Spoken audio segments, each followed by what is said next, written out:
Hello मेरे प्यारे से और सैनियों, कैसे हैं? आशा करते हैं आप सभी अच्छे होंगे, मस्त होंगे, तंदुरुस्त होंगे और अच्छे से स्टडी कर रहे होंगे।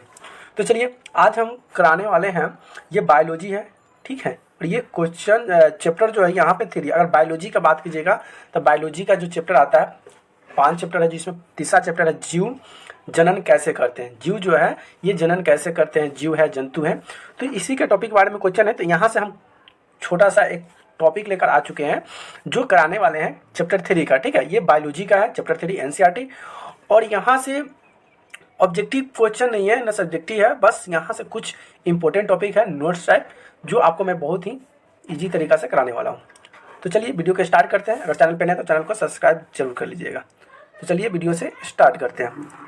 तो चलिए यहाँ से खाली अब यहाँ से देखिए, कोई कोई चैप्टर में क्या होगा कि सीरियली नंबर से दे दिया। जैसे अगर मान लेते हैं कोई फिजिक्स में अगर 1 2 3 4 5 6 से आता है तो इसी को बायोलॉजी में 7 8 जोड़ दिया है, ठीक है।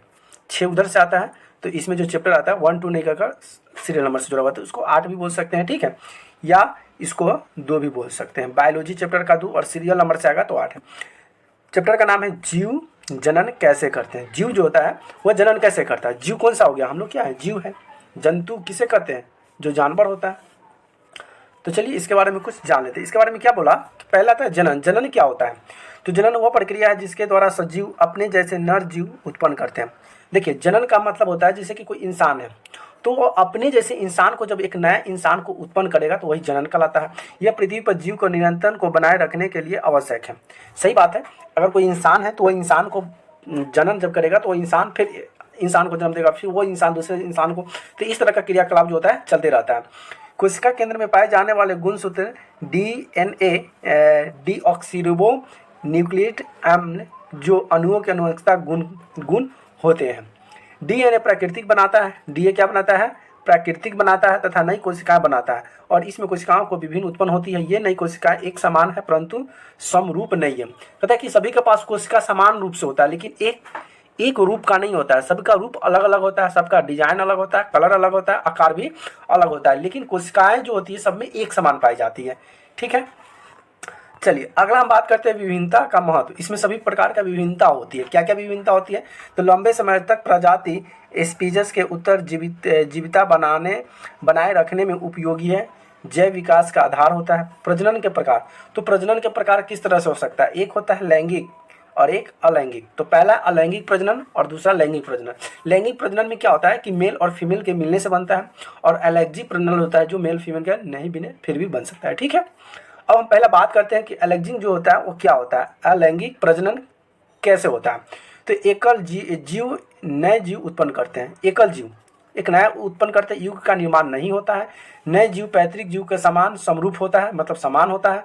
सतगुणन के लिए यह एक बहुत उपयोगी माध्यम है और यह एक निम्न वर्ग के जीव में अधिक पाया जाता है। तो ये क्या है, अलैंगिक प्रजनन कहलाता है। अब हम बात करते हैं कि लैंगिक प्रजनन क्या होता है। तो देखिए लैंगिक प्रजनन 2 एकल जीव होता है, उसमें एक ही जीव से कर सकता है, लेकिन इसमें 2 जीव होना जरूरी है, ठीक है। एक नर और एक मादा मिलकर एक नया जीव उत्पन्न करता है। ये नर उत्पन्न मादा युग्म बनाते हैं। अब मान लेते हैं कि ये जीव जो होते हैं ना, 2 एकल जीव, एक नर एक मादा, तो ये इंसान में भी होता है, जानवरों में भी होता है, जीव जंतु में होता है, पशु पक्षी में भी होता है। हर चीज में क्या होता है कि एक नर और एक मादा होता है। तो ये लैंगिक हो गया। और अलैंगिक का मतलब होता है उसमें किसी को नर और मादा की जरूरत नहीं होती है, एक ही जीव रहेगा उससे ही उत्पन्न होता है, जिसे अलैंगिक प्रजनन कहते हैं। समझ में आ गया, ये भी आपको समझ में आ गया। और लैंगिक जनन क्या कहा कि नए जीव अनुवंशिकता रूप से पैतृक जीवों में समान होता है परंतु समरूप नहीं। सही बात है, समय जो कोशिका जीव जो होती है समान होती है लेकिन समय समरूप एक जैसा नहीं होती है। प्रजाति की विभिन्नता उत्पन्न करने में सहायक होती है, वो उच्च वर्ग के जीव में पाया जाता है। अब हम बात करते हैं कि अलैंगिक प्रजनन की विधियां क्या होती है। अलैंगिक जो प्रजनन होती है उस कैसे खंडन करता है, वो प्रजनन कैसे अकेले कर पाता है। तो देखिए सबसे पहला अगर इसका हम बात करें विखंडन, तो विखंडन क्या कहता है कि इस प्रकरण में कोशिका 2 या 2 से अधिक कोशिकाओं को विभाजित हो जाता है। देखिए इसमें कोशिका अलैंगिक है तो इसके साथ तो कोई मिलेगा नहीं। तो ये क्या होता है, एक ही प्रजनन जो होता है ना, एक से दूसरे में अधिक से अधिक मतलब विभाजित हो जाता है, भागों में बढ़ जाता है। उसके बाद विखंडन होता है, जीव 2 कोशिकाओं में विभाजित हो जाती है। उदाहरण जैसे कि अमीबा के देख लीजिए, यहाँ पे आपको दर्शाया गया है, जो 1 खंड से 2 खंड 3 खंड से ऐसे बहुत सारे खंड में विभाजित हो जाता है। उसके बाद है कि बहुखंडन, जीव बहुत सारी कोशिकाओं में विभाजित हो जाती है। उदाहरण के लिए प्लेज्मोडियम,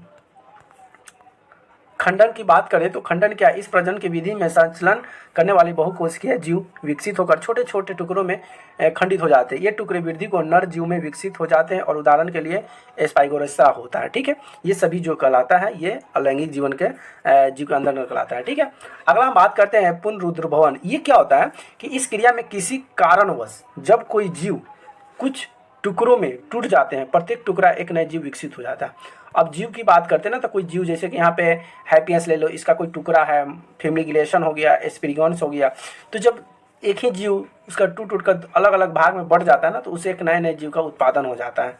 तो वही जीव अकेला ही बहुत सारे प्रजनन को देता है। अब जैसे कि यहाँ पर हम कुछ बात करते हैं, ये प्लेरियन हाइड्रा है। हाइड्रा तो आपने देखा होगा, ये हाइड्रा है। हाइड्रा क्या करता है कि हाइड्रा टूटते जाता है और एक नए नए जीव का उत्पन्न करते जाता है। जैसे कि यहाँ पे एक हाइड्रा यहाँ से टूटा, एक ये बना गया, फिर यहाँ से टूटा ये बना गया और यहाँ से ये। देखिए, तो इसमें प्रजनन की कोई जरूरत नहीं पड़ा। एक से दूसरे ओर में हाइड्रा क्या करता है, वह विकसित होते चला जाता है और एक नए रूप का प्रदान करते चला जाता है। उसकी बात करते हैं मुकुलन। मुकुलन क्या होता है, तो इस प्रक्रिया में जब जीव शरीर से एक आधार उत्पन्न होता है जिसे मुकुलन कहते हैं। यह मुकुल पहले नहीं फिर पूर्ण रूप से विकसित हो जाता है और तथा जनक से अलग हो जाता है। ये हाइड्रा, ईस्ट और खमीर होता है। ठीक है, हाइड्रा में मुकुलन क्या होता है, अब देखिए यहीं से एक छिद्र आता है, फिर यहीं से एक नया चीज जन्म लेगा, फिर यहाँ से कली लेगा और फिर कली से एक नया टेंडेंसी बना लेगा। तो ये जीव क्या करता है, एक ही जीव से, अब मान लेते हैं कि जिसका जीव जंतु की बात करें तो पेड़ पौधे की अगर बात करें तो पेड़ पौधे भी जनन करता है, लेकिन उसमें बहुत सारे जीव की जरूरत नहीं पड़ेगी। ठीक है, पेड़ पौधे के लिए एक ही पेड़ से बहुत सारा बना देखता है। ठीक है, जैसे कि हाइड्रा मुकुलन बोला, जैसे कि आप गन्ना का पेड़ ले लीजिए, तो गन्ना क्या करेगा, एक ही डार से उसमें जो छोटे छोटे खंड होते हैं ना, उसी से बहुत सारे पेड़ उत्पन्न हो जाते हैं। तो ये हमारा क्या कहलाएगा, अलैंगिक जनन कहलाएगा, क्योंकि इसमें दूसरे की जरूरत नहीं पड़ा, एक ही चीज से बहुत सारा जनन हो जाता है। समझ आ गया। अब आता है बीजाणु समासन। ये क्या होता है कि कुछ जीव में जंतुओं में सिर पर बीजाणु धानी बनती है, जिसमें बीजाणु होता है। बीजाणु यानी कि बीज होता है। बीजाणु गोल संरचना वाली होती है जो एक मोटी भित्ति से रक्षित होती है। मतलब बीज के अंदर ऊपर वाले में एक छिलका टाइप का होता है जो वह ढका हुआ रहता है। अनुकूलन परिस्थिति में मिलने पर बीजाणु बुद्धि से वृद्धि करने लगता है। जैसे ही वह मिट्टी उसको नमी मिलता है तो अकुरना शुरू कर देता है, और ये जब अकुरता है तो वो जो बीज का नीचा से एकदम जड़ की मात्रा नीचे ये सब चली जाता है। आप देख सकते हैं यहाँ पे, और उससे ऊपर भागा इसे भागते जाता है। तो नीचे जो एस्टोलेंस कहते हैं और ये स्पोरिजम्स हो गया, और ये स्पोर यानी कि बीजों की प्रगन हो गया। ठीक है, अब ये अगला है कि कार्यिक प्रवर्धन क्या होता है। कुछ पौधे में नर पौधे उसमें कार्बिक भाग जैसे कि जड़, तना, पतिया आदि होता है, इसे कार्बिक प्रवर्धन कहते हैं। प्राकृतिक विधियाँ क्या होती है, जड़ द्वारा, डहलिया, सरकंद द्वारा, तने द्वारा, आलू, अदरक हो गया। ये क्या करता है, आलू और अदरक जो है ये तना से ही बहुत सारे अपने क्षेत्र का निर्माण कर देता है। जैसे कि आलू है तो पहले एक आलू रोपते हैं, तो उसका जड़ जो फैलता है ना, जड़ यानी कि ताना से ही क्या करता है, बहुत सारे आलू को उत्पन्न करता है। इसके बाद है पत्तियों द्वारा। तो फिर में पत्तियों को कोर पर कलिकाएं होती हैं जो कि विकसित होकर नया एक पौधा बनाती हैं। ठीक है, अब बात करते हैं कृत्रिम विधि। कृत्रिम विधि क्या होता है, तो कृत्रिम विधि की अगर बात करें तो रोपण, जैसे कि आम को हम लगाते हैं, वर्तन, गुलाब हो गया, लेहरिया, चमेली हो गया, ये सब कृत्रिम, इसको खेती किया जाता है, इसको रोपा जाता है, तब जाकर ये विकसित होता है, नहीं तो ये अपने आप बहुत सारे को विकसित नहीं कर पाता है। ठीक है, कुछ पौधे फूल का है जो एक से बहुत सारे पौधे उत्पन्न हो जाते हैं, एक डाल से दूसरे डाल। गुलाब हो गया, रोपण हो गया, आम, इसको लगाया जाता है, एक आम से 10 गो आम अपने आप नहीं हो पाता है। समझ आया, इसको कृत्रिम विधि कहते हैं। इस विधि में सारा के सिर पर कोशिकाएं लेकर उसे पोषण माध्यम में रखा जाता है, और कोशिकाएं गनु के कोशिकाओं को अच्छे और कैल्शियम होते हैं, इसे परिवर्तन हो जाती है। कैल्शियम के हार्मोन माध्यम से रखा जाता है जिसमें विभेदन होकर नए पौधे का निर्माण होता है। फिर मिट्टी में रोपण कर देता है और आर्किड और सजावटी पौधे हो जाते हैं। जैसे आर्किड पौधा आता है, मिट्टी में इसको डाला जाता है, फिर ये बड़ा होता है, फिर ये करता है। ठीक है, अब आता है कार्यान्वयन संवर्धन लाभ। बीज उत्पन्न होने वाले पौधे जैसे कि केला, गुलाब आदि नए पौधे बना लेते हैं। अब मान लेते हैं कि जैसे केला हो गया, तो बीज उत्पन्न न करने वाले पौधे, तो ये केला से बीज उत्पन्न नहीं करता है, केला कोई बीज नहीं देता है, केला का जड़ से ही दूसरा पेड़ आ जाता है। ठीक है, और गुलाब की बात तो गुलाब भी बीज नहीं देता है, इसके डार काट कर डार के रोपने से ही दूसरे पेड़ का उत्पन्न होते हैं। ठीक है, नए पौधे का निर्माण बन जाते हैं। नए पौधे अनिवार्य रूप से जनक के समान होता है, बीज रहित फल उगाने में मदद करता है और पौधे उगाने का सस्ता और आसान तरीका है। सही बात है, और इसको पेड़ लगाना बहुत ही आसान हो जाता है। केला रोप दीजिए, आप कुछ दिनों के बाद देखिए बहुत सारे केले के पेड़ हो जाएंगे। एक गुलाब के पेड़ रोप दीजिए, बड़ा हो जाएगा, फिर उसको काट के फिर दूसरी जगह रोप दिए, बहुत सारा हो जाएगा। तो एक चीज़ से बहुत सारे चीज़ फैलते जाते हैं। ये सभी जो होता है अलैंगिक हो गया। अब हम बात करते हैं लैंगिक प्रजनन के। लैंगिक प्रजनन क्या होता है, तो पहला बात करें लैंगिक प्रजनन नर और मादा युग में मिलने से होता है। तो हमेशा याद करना कि लैंगिक जो होता है मेल और फीमेल दोनों को मिलने से ही एक नए जीव का निर्माण होता है, नए बच्चों का निर्माण होता है। बच्चा बोले तो इंसान में, पशु में और पेड़ पौधे में तो भाई नहीं होता है। ठीक, नर व मादा युग में मिलने के क्रमशः वह निषेच करते हैं, संतति विभिन्नता उत्पन्न होती है। अब पौधे के बारे में बात करते हैं, पौधे कैसे लैंगिक जनन करते हैं। तो पुष्पी पौधे में लैंगिक जनन, फूल पौधे का जनन अंग क्या होता है। तो एक फल के मुख्य भाग बाह्य दल के पंखुड़ी और पुंकी केसर के पुंकरी से होता है। ठीक है, अगला अगर हम बात करते हैं फूल का, तो उभयलिंग पुष्प की अगर बात करते हैं तो स्त्री केसर और पुंकेसर दोनों में स्थित होते हैं। उदाहरण सरसों, गुड़हल, ये एक लिंगिक पुरुष होता है, मतलब ये उभयलिंग पुरुष है, यानी कि दोनों में आता है। एक लिंगिक पुरुष की बात करें तो स्त्री केसर और पुंकेसर से कोई एक ही जनघान उपस्थित होता है, जैसे कि पपीता, तरबूज, इसमें एक बीज होता है। इसी बीज को रोपने से ही एक पौधे का निर्माण होता है। ठीक है, अब आते थे पुष्प। पुष्प की संरचना, पुष्प मतलब होता है फूल, और देखिए इसकी संरचना कैसे होती है। थोड़ा सा और हम इसको नीचे लेते हैं, बस इतना ही से छोटा सा। चलिए, ये पौधे का भाग है, और पौधे का भाग में जो ये वाला भाग दिखाई इसको कहते हैं बीजांडेशन। ये बीज होता है, इसको बीज कैसे देखिए ऊपर में आ गया, इसको पंखुड़ी बोला जाता है। ठीक है, और ये जो पत्ता जो आता है ना, इसको बाहर वाली भाग, इसको बाह्य दल कहते हैं। और ये अंदर जो भाग आता है इसे अंडाशय हो गया, वर्णिता हो गया, वर्तिका हो गया, और ये जो भाग को कहते हैं प्रागंतोष, और इसे पुंकेसर भी के नाम से जाना जाता है। ठीक है, तो ये सभी बात इसी तरह से फीमेल में भी होता है, मेल में भी होता है। ठीक, अब हम बात करते हैं कि बीज निर्माण क्या है। बीज निर्माण की प्रक्रिया, बीज निर्माण कैसे होता है, इसकी क्या क्या प्रक्रिया है। परागण से उत्पन्न परागण के हवा, पानी, जंतु, फूल, वर्तिका, वर्षण एक दूसरे फूलों के वर्णिका और प्रस्थित करते हैं। परागण में एक नलिका विकसित होती है, जो वर्णिका होते हुए बीजांड तक पहुंचती है तो पहुंच जाती है। अंडाशय के अंदर नर और मादा युग्म निषेच होता है। निषेच मतलब क्या होता है कि अंडाशय के अंदर एक मादा के अंदर, नर के अंदर मादा की जो बीजाणु होती है वो अंदर में प्रवेश करती है, जिससे वह युग्म का निर्माण होता है, नए शिशु का निर्माण होता है। युग्म में विभाजन होकर भ्रूण का निर्माण होता है। बीजांडन में एक कठोर वतरण विकसित होकर बीज में वो बदल जाता है। चलिए थोड़ा सा और भागते हैं। अगला है कि अंडाशय फल में बदल जाता है और फल के अन्य भाग जड़ होते हैं। जैसे कि देख लीजिए, ये जो आपको पुंकेसर आपको दिखाई दे रहा होगा फल का, ये वर्तिका परागण अंकुरित है। ये पौधा है, यानी कि बीज को रोपा गया मिट्टी के अंदर। तो जब बीज के अंदर मिट्टी के अंदर बीज को रोपा गया, तो देखिए ये बीज वाली भाग है, ये इसको मादा युग्म कहते हैं। और ये जो बाहर जो भाग जो बैठा हुआ है इसको अंडाशय कहते हैं। और बीज से जो ऐसे निकल के जो देख रहे हैं ये लंबी वाली पत्ती गया, इसे हम कहते हैं परागकण। क्या कहते हैं, परागकण। एक इधर निकला और एक इधर निकला, परागकण हो गया। और ये जो निकल के जो गा रहा है पतली लंडी, इसको हम कहते हैं, क्या कहते हैं, नर युग्म कहते हैं। और ये परागण नली हो गया बाहर वाली भाग, और बीच वाला हो गया नर युग्म, और ये वर्तिका हो गया बाहर को भाग में जो छिद्र करता है। ठीक है, चलिए ये तो पेड़ पौधे से रिलेटेड। अब हम बात करते हैं मानव में प्रजनन। मानव में प्रजनन कैसे होता है, तो मानव में प्रजनन की बात करते हैं। मानव में लैंगिक जनन होता है, लिंग होता है। ठीक है, लैंगिक परिवर्तन जीव के कल जब नर में शुक्राणु तथा मादा में अंडा कोशिका का निर्माण शुरू होता है, तब कोशिकाओं में एक अवधि यौन अवस्था करते हैं, यौवन में परिवर्तन हो जाता है। जैसे कि किशोर में एक समान होता है, ध्यान समझिएगा इसको बात को। किशोर में एक समान होता है, क्या है, एक समान। काख व जनांग के पास गहरे बाल का उगना, त्वचा में तैलिया होना और मुंह से निकलना। देखिए यौन आरंभ होना, यौन आरंभ का मतलब क्या होता है, जब बच्चे जवान होते हैं ना, लड़कियों में बताया गया किशोर। किशोर का मतलब क्या होता है, युवा, जवान। तो जब वो बच्चा युवा अवस्था में जाता है तो हम कैसे पहचानते हैं कि बच्चा जो है युवा अवस्था में आ रहा है, तो उसके काक जो होता है, जांग होता है, जांग के पास बाल उगना शुरू हो जाता है, त्वचा तैलीय होने लगता है, यानी कि स्किन जो होता है फेस का वो थोड़ा सा तेलिए टाइप का हो जाएगा, फिर कील मुँह से निकलने लगेंगे। तो ये उम्र जो होता है ना 13 से 14 साल का उम्र में होता है, यानी कि बच्चा उस समय युवा अवस्था में प्रवेश करता है। उसी तरह से लड़कियों में होता है। तो लड़कियों में क्या परिवर्तन होता है, तो लड़कियों में स्तन का आकार में वृद्धि होना। स्तन मतलब जो होता है सीना, रजोधर्मा में होने लगता है। ठीक है, अब लड़कों में भी क्या होता है, ये तो किशोर अवस्था हो गया। लड़कों में अगर बात करें तो जो लड़का जो होता है युवा अवस्था, उसमें क्या होगा, चेहरे पर दाढ़ी मूछ निकल आएगा, आवाज़ फटने लगेगा, आवाज़ थोड़ा भारी होने लगे। तो ये हम समझ जाएंगे कि बच्चा क्या है, युवा अवस्था में प्रवेश कर रहा है। ये परिवर्तन संकेत देता है कि लैंगिक परिवर्तन हो रही है आपके। तब इससे हमें पता चलता है कि आपके लैंगिक भेदभाव है उसमें आपको कुछ क्या है, परिवर्तन हो रहा है, कुछ चेंजिंग हो रहा है आपके लिंग के साथ। मतलब कुछ चेंज नहीं कर रहा है, ये प्रकृति का है। उम्र जैसे जैसे होता है ना, वो हर चीज़ का चेंज होते रहता है।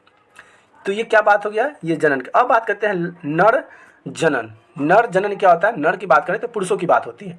तो नर की बात करें तो नर उदम बाह्य कोश में स्थित होता है, और कोश तापमान तुलना में कम होता है, जो शुक्राणु बनने के लिए आवश्यक होती है।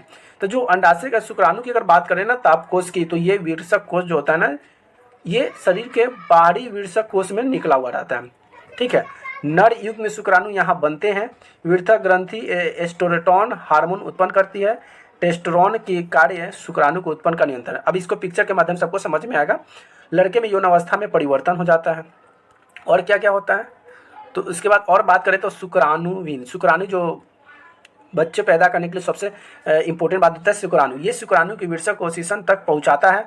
मूत्र मार्ग, या मूत्र और वीर्य दोनों के बाहर जाने का मार्ग होता है, और आवरण के साथ इसे सीसन कहते हैं। तो सीसन का मतलब क्या होता है, एक पाइप नली होता है जो एक ही कनेक्शन से जुटे हुए रहता है, दो कनेक्शन आकर उसी पाइप में छोड़ा जाता है। एक होता है मूत्र मार्ग के लिए और एक होता है शुक्राणु के लिए, जो दोनों एक ही रास्ता से होकर आता है।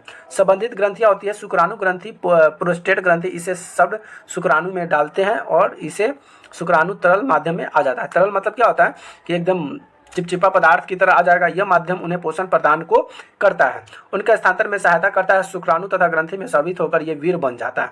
ये क्या करता है, वीर जो क्या करता है, सीमन, जिसको सीमन भी बोल सकते हैं, धात भी बोल सकते हैं, वीर्य बोल सकते हैं, ठीक है।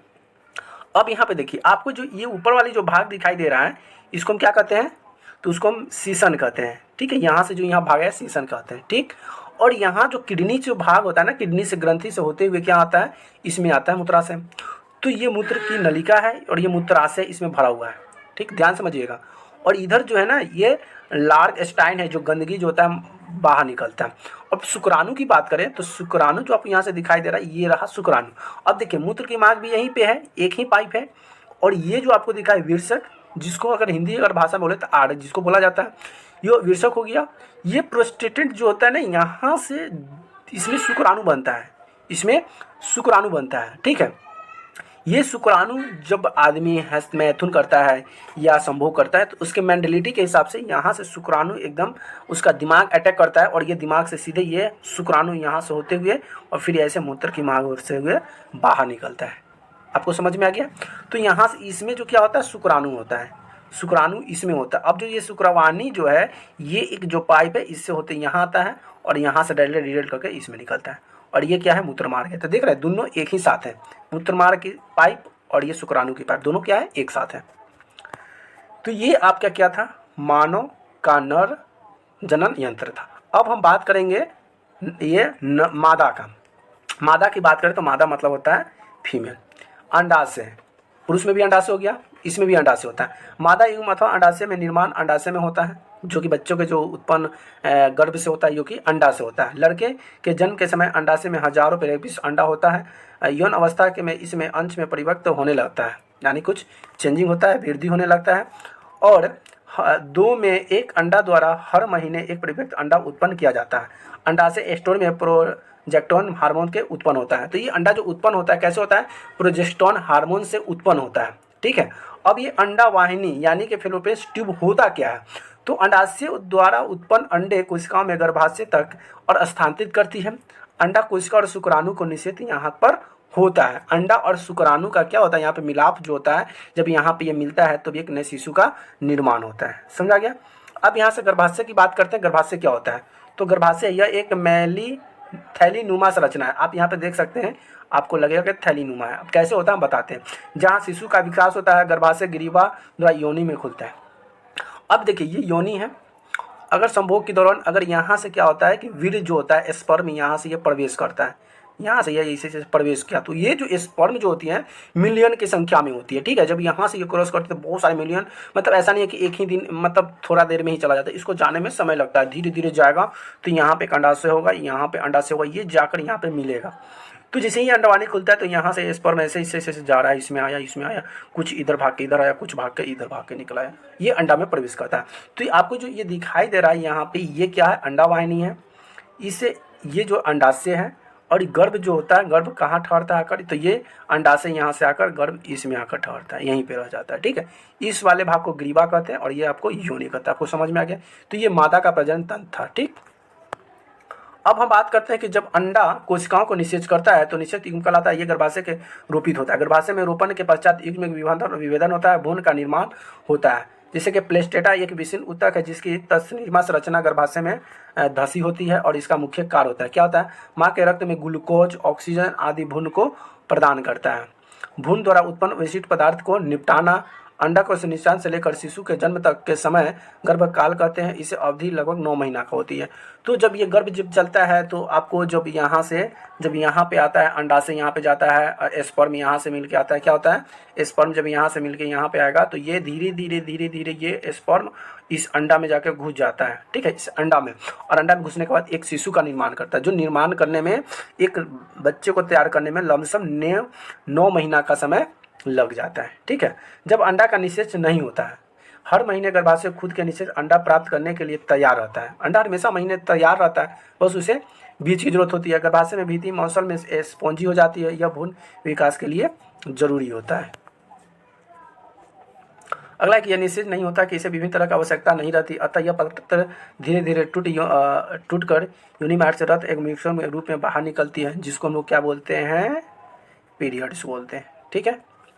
अगला, यह चक्र लगभग 1 महीने का समय लेता है। इसे ऋतु अथवा रोजमर्रा रोज धर्म कहते हैं। 40 से 45 वर्ष की उम्र के बाद अंडाशय में अंडा का उत्पन्न होना बंद हो जाता है, फलस्वरूप रोज धर्म बंद हो जाती है और इसे रजोनिवृत्त भी कहते हैं। तो देखिए, पुरुषों में हमेशा जो होता है ना, पुरुष में ये लमसम चलता रहता है, अनलिमिटेड है, लेकिन महिलाओं में क्या होती है, 40 से 50 साल के बाद वो माँ नहीं बन सकती। 40 से 50 साल के बाद, क्योंकि उसका जो अंडाशय बनने का जो मार्ग होता है वो बंद हो जाता है, ठीक। और जब वो बंद हो जाएगा तो अंडा तो बनेगा ही नहीं, तो फिर वीर जनन कर नहीं पाएगा। तो इसलिए 40 से 50 साल की उम्र में अंडा नहीं बनता है, जिससे वह बच्चों को जन्म नहीं दे सकती है।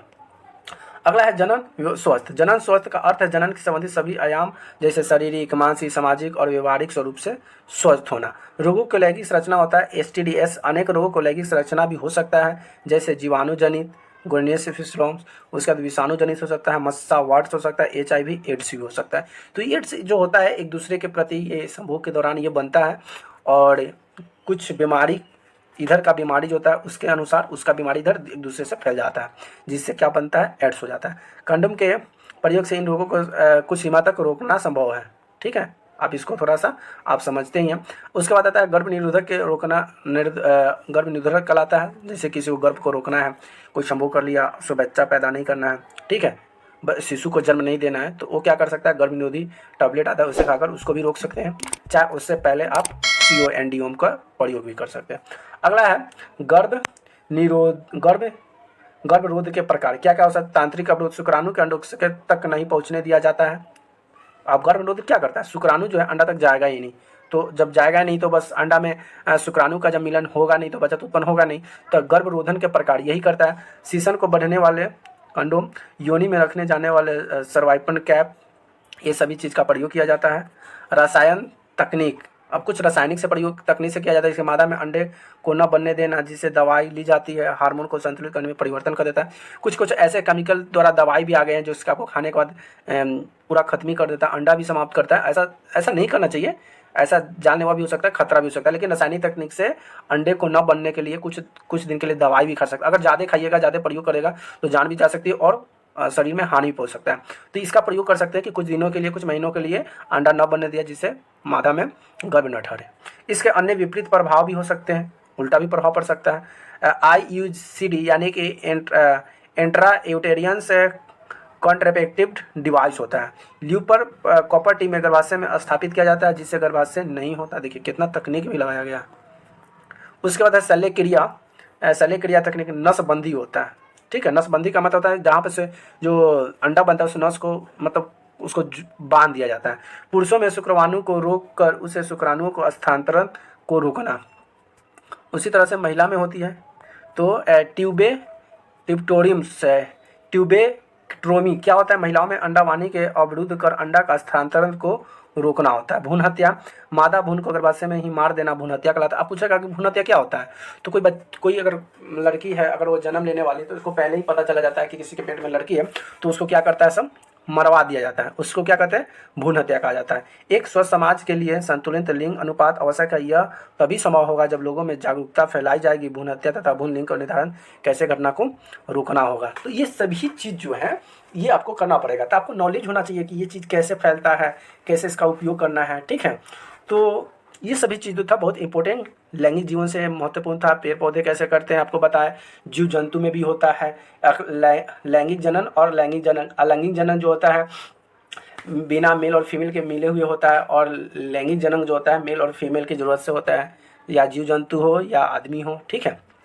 अब इस टॉपिक पर जितने भी इम्पोर्टेंट क्वेश्चन जो बनने वाले हैं यहाँ से आप देख सकते हैं। यहाँ से अति लघु उत्तर, ये जो 1 नंबर का क्वेश्चन होता है, अगर इस क्वेश्चन को ध्यान से आप पढ़े तो आपको समझ में आ जाएगा। प्रजनन के 2 प्रकार बताइए कौन होता है, प्रजनन किस प्रकार का प्रजनन होता है, मनुष्य में अंडा का निषेध कहाँ होता है, 2 बहिर्लिंग पुष्पों के नाम बताइए, अभी बताया। कारणित बताइए, कोशिका में डीएनए कहाँ उपस्थित होता है, पौधे के जनन अंग कहाँ पर उपस्थित होता है, गर्भाशय हेतु रासायनिक विधि क्या, अभी मैंने आपको बताया, ठीक है। बहुत इंपॉर्टेंट क्वेश्चन था। टेस्टोन हार्मोन के बताइए। तो ये सभी चीज़ क्या है, बहुत इंपॉर्टेंट क्वेश्चन आपको मैंने यहाँ से कराया। अगर आपको यहाँ से आपको समझ में नहीं आएगा तो आपको हम क्या करवा देंगे, तो आपको हम यहाँ से इसका क्वेश्चन आंसर भी करवा देंगे। देखिए 3 उत्तरीय वाला वीर कैसे बनता है, नर जनन, ये जितना जो आपको टॉपिक हम कराएं सब उसी से रिलेटेड क्वेश्चन है, मेन टॉपिक कराएं। और उसको ध्यान से अगर 2 बार 3 बार देख लेते हैं तो वहाँ से इंपॉर्टेंट क्वेश्चन आपको यहाँ से बिल्कुल बना सकते हैं। मानव में क्या होता है यदि निषेच होता, निषेच नहीं होता, बीज बनने के प्रक्रम को समझाइए कैसे होता है, ये सभी कराए। यहाँ से दीर्घ उत्तरीय क्वेश्चन आ गया, अंडाशय के बारे में पूछ रहा है, तो ये सभी गर्भ निर्धारण के बारे में पूछता है। एलयूसी अभी बताए हैं, ह्यूमन निर्माण का निर्माण रोपण क्या होता है, ये सभी जो क्वेश्चन जो कि बहुत ही इंपॉर्टेंट क्वेश्चन था। अगर आपका ये वीडियो अच्छी लगे, अगर इस पर अच्छा रिस्पॉन्स आया तो इसका जो हम क्वेश्चन आंसर होता है ना, इससे रिलेटेड जितने भी क्वेश्चन आंसर होते हैं सभी हम आपको क्वेश्चन आंसर भी इसका करा देंगे, ठीक है। वीडियो हमारी कैसी लगी प्लीज़ कमेंट करके जरूर बताइएगा, और वीडियो अच्छी लगी तो वीडियो को लाइक शेयर एक प्यारा सा कमेंट कर दीजिए, और चैनल पर नहीं तो चैनल को सब्सक्राइब कर दीजिएगा, ठीक है। वीडियो देखने के लिए बहुत बहुत धन्यवाद। Thank you so much, love you.